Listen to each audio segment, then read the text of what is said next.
Us today. I have served as a director career services. We receive students here almost on a daily basis. I think Mr. Kennedy and Mr. Kelly can attest to that. Students visit TUM for a campus experience. We have students coming all the way from Kwale, Kilifi, Lamu, Muhoroni, different parts of Kenya. But students at Chuda do not come here. Students at Mekatilili, they don't even know how TUM looks like. Students at Sharif Nasir Girls, I don't want to mention Hamisi, because Hamisi I chair there and make sure they come. Last, I think 2 weeks back, we had students coming from Shikadabu. Shikadabu, you have to cross the ferry. Yet we have students just here. They don't even need a bus, they just walk. You know, that, seeing that this is how a university looks like, is enough to motivate that student to learn. So, as I conclude, I think I need to share this. I really need to share this. Last July, I received a call. And the call was from Dr. Ashraf. Dr. Ashraf invited me for a conference, the 23rd International Camp for Medical Students at Cairo Hotel.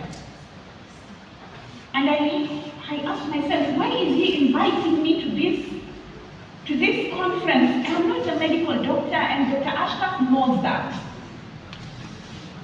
Then after some days, he calls me again and asks me, are you coming for that conference? I said, yes, I will be coming. Then a few days to the conference, he calls me again. And I think I told my husband, what is wrong with Dr. Ashraf? He has already invited me. Why is he keeping on calling me all the time to remind me about this conference?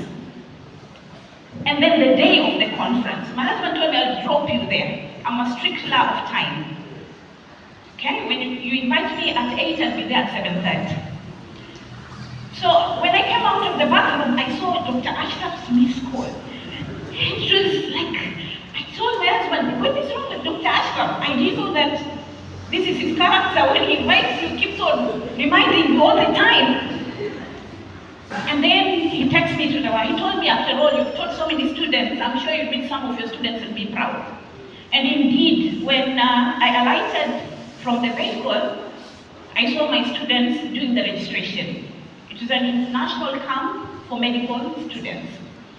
So they ushered me in, students that I taught many years back, and they took me to the hall, where there were many, many tables. I decided to take the back seat, because I was like, this is not my staff. I've just come to honor Dr. Ashraf's invitation.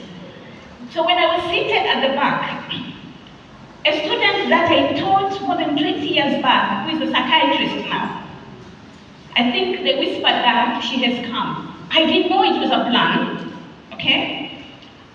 So Dr. Nabila comes forth and tells me, Madam, she greets me. I haven't seen her. I was her class teacher when she was at Hanifa. I hadn't seen her for many years. Super proud of her. She's a top psychiatrist in Nairobi. So she tells me, Madam, I want to sit with you. It's been a long time. We need to catch up with me. So she takes me to the front table. Men were this side, female were that side. And then, there were doctors from different parts of the world. And I was like, what am I doing here? This is not my stuff. And then she tells me, Madam, write something about yourself. I said, no, Nabila, what is wrong? Why should I write something about myself? I said, no, just something. We'll introduce you a bit. So I just write, former teacher Shahalifa, currently lecturer at TUM. And then I see 6 being kept on stage. 8 of them. And then they started mentioning them. So and so gone on stage. So and so. Then my name was mentioned. And then I told myself, maybe it is whatever they had wanted to say, that I would say something. And then now they started calling the 8 people, one after the other. And I was like, what time would they call me? I was the last one to be called. And the way they introduced me, it just made me thank God that I chose service. I didn't choose money. I chose to be a teacher and a counselor. They said, our chief guest, the lady that we've been waiting for, whatever I had given them, they didn't read it. They came up with a whole long story. And down there were tens and hundreds of students that I taught. They are now medical doctors, surgeons, psychiatrists, and it had just brought tears to my eyes. So just like in teaching, counseling is the same. So the School of Humanities and Social Sciences is bringing humanity to education. So as I wind up, I want to thank my husband. He thinks I'm too fast, but that is it. The teachers in the house, we're doing research on CUSP's uptake. We're realizing that so many students are not applying for CUSPs. So I will share the link with Mr. Masibo. We want to know why students are not. We're doing this research here at TU, my school, and Dr. Aden from Maths and Physics. I want to thank my children. One of my daughters sent me a message. My son, my husband, you already know him. My son, can he stand up? The one who is around. Thank you. He told me he's not going to miss this. Finally, I want to read this message from my daughter as I leave the stage. She wrote this. She couldn't come today. She wrote this to me and it brought tears to my eyes. Mama, I just want you to know how deeply proud I am of you.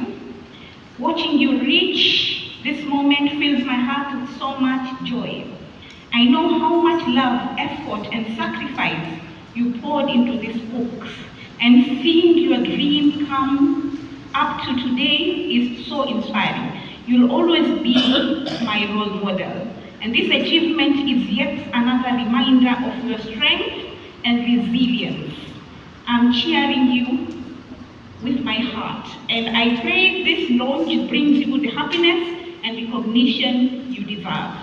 Good luck, Mama. I love you so much. Thank you.